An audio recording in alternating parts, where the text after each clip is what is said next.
ॐ श्री गणेशाय नमः। ॐ श्री सरस्वतीय नमः। ॐ श्री गुरुभ्यो नमः।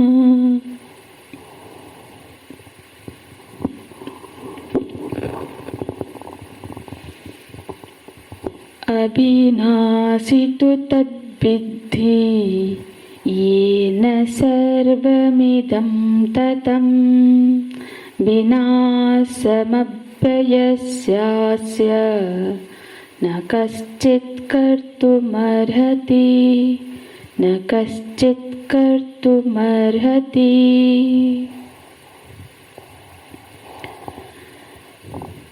भगवान अपने भक्त तथा प्रिय सखा अर्जुन को सत्य की पहचान करवा रहे हैं। किं तत्सत् यत् सर्वदा एव अस्ति।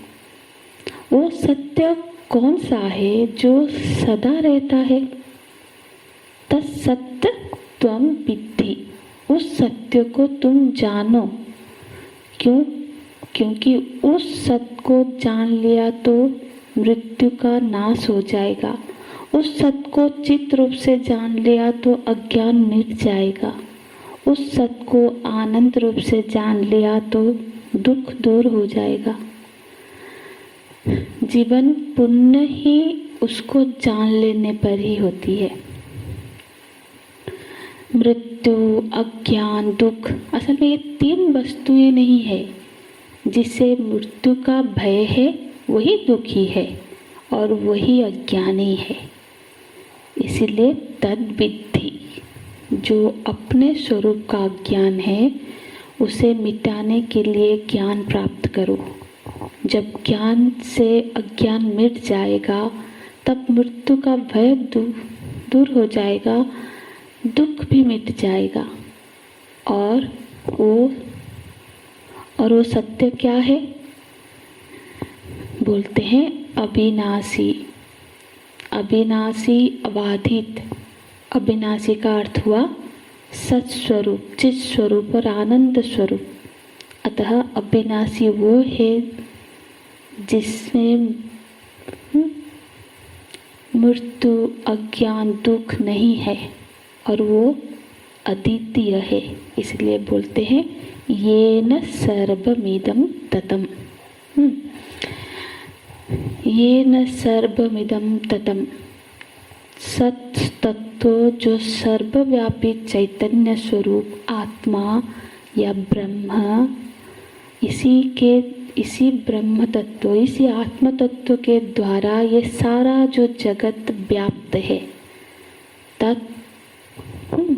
तत्व अविनाशी विद्धि। उन्हीं को ही अविनाशी जानना चाहिए। जैसे जिस प्रकार आकाश में स्थित जो घट है, जो भी घट आदि वस्तुएं हैं, तो वो सब आकाश के द्वारा व्याप्त है। उस प्रकार आकाश के साथ ये पूरे विश्व भी जिसके नाम है, जो कि वो ब्रह्म है, तो वो सब उस ब्रह्म तत्व के द्वारा व्याप्त है। हाँ, तो उस अविनाशी तत्व का कभी विनाश नहीं हो सकता। वो अविनाशी है, मतलब उसका विनाश नहीं हो सकता। विनाश क्या है? विनाश का अर्थ क्या है?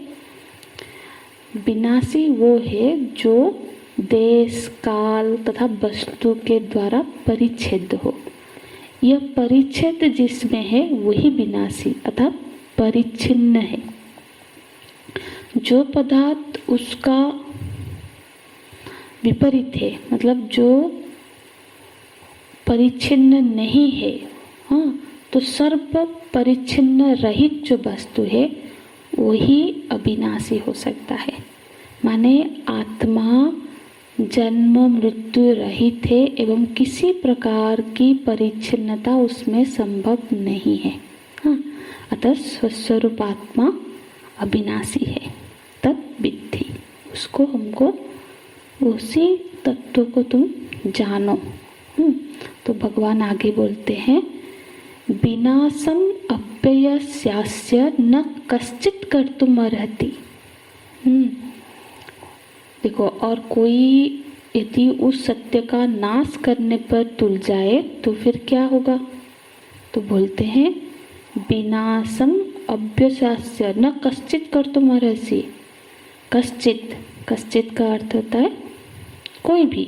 हाँ, न कर्तुम, कोई भी नहीं कर सकता। अर्हसि, हाँ, कोई भी नहीं कर सकता उस अविनाशी तत्व का विनाश। इसका अर्थ ये है, मतलब इसका विनाश कोई नहीं कर सकता। सत का विनाश कौन करेगा बताओ? सत का विनाश यदि हम बोले सत का विनाश असत करेगा, सत्य या असत दोनों में से ही कोई करेगा। तो यदि कहे कि असत सत का विनाश करेगा तो जो असत है माने है ही नहीं, वो कैसे किसी का विनाश करेगा? और यदि ये कहे कि सत का विनाश सत करेगा तो फिर जो सत विनाश करने वाला होगा वो सत्य बचा रहेगा ना।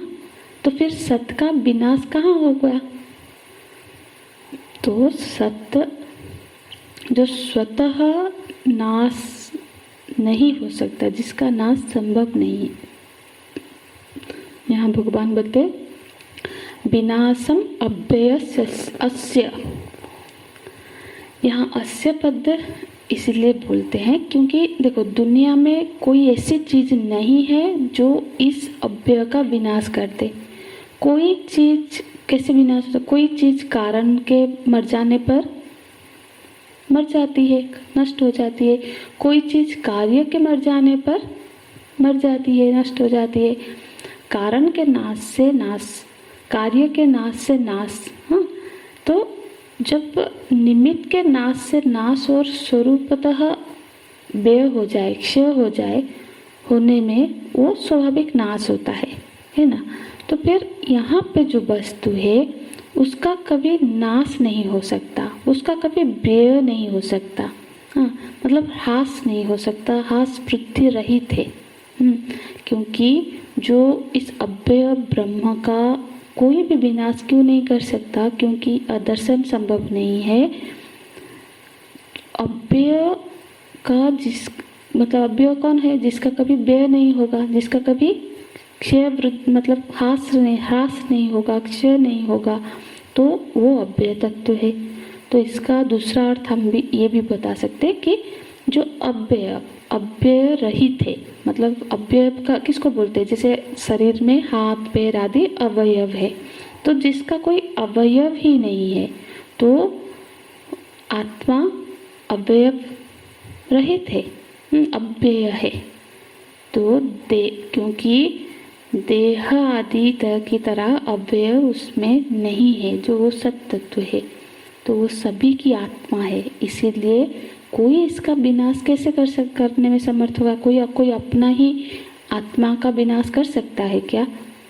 इसीलिए कहने का अभिप्राय ये है कि अतः स्वतः न नाशः परतः न नाशः, ना इसका अपने आप नाश होता है, ना दूसरे के द्वारा नाश होता है। बोलते हैं भगवान अस्य कहने का अभिप्राय ये है, अस्य पद से जो सत तत्व का इदंगता के, अस्य बोल रहे हैं तो मतलब हम किसी को इंगित कर रहे हैं, ये यहाँ है, तो इदंगता के रूप में कह रहे हैं। हाँ, पर यहाँ पे तात्पर्य ये है कि प्रतिक्षण जो बदलने वाला शरीर में जो सदा रहने वाला शरीर ही है, वो सत तत्व का कभी विनाश नहीं होता है। मेरे शरीर में वो जो शरीरधारी है, ऐसे जो सत्ता है, जो अपनी सत्ता का मुझे ज्ञान करना है, उसी को लक्ष्य करते हुए भगवान यहाँ पे अस्य पद दे रहे हैं। तो ये जो अविनाशी अव्यय आत्म तत्व है, उस आत्म तत्व को तुम विद्धि, तुम जानो। तो इस श्लोक में भगवान सत तत्व का निर्वचन करते हैं। फिर आगे के श्लोक में असत क्या है, असत का यहाँ पे व्याख्या करते हैं कि असत तत्व क्या है।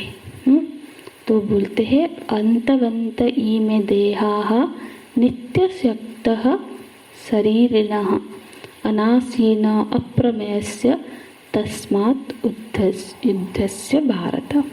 तो इस श्लोक में भगवान उस असत का वर्णन कर रहे हैं जो कि हम कल की कक्षा में चर्चा करेंगे।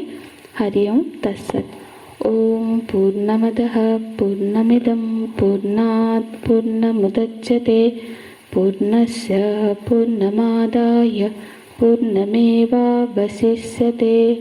ओम शांति शांति शांतिः। हरिः ओम श्री गुरुभ्यो नमः। हरिः ओम।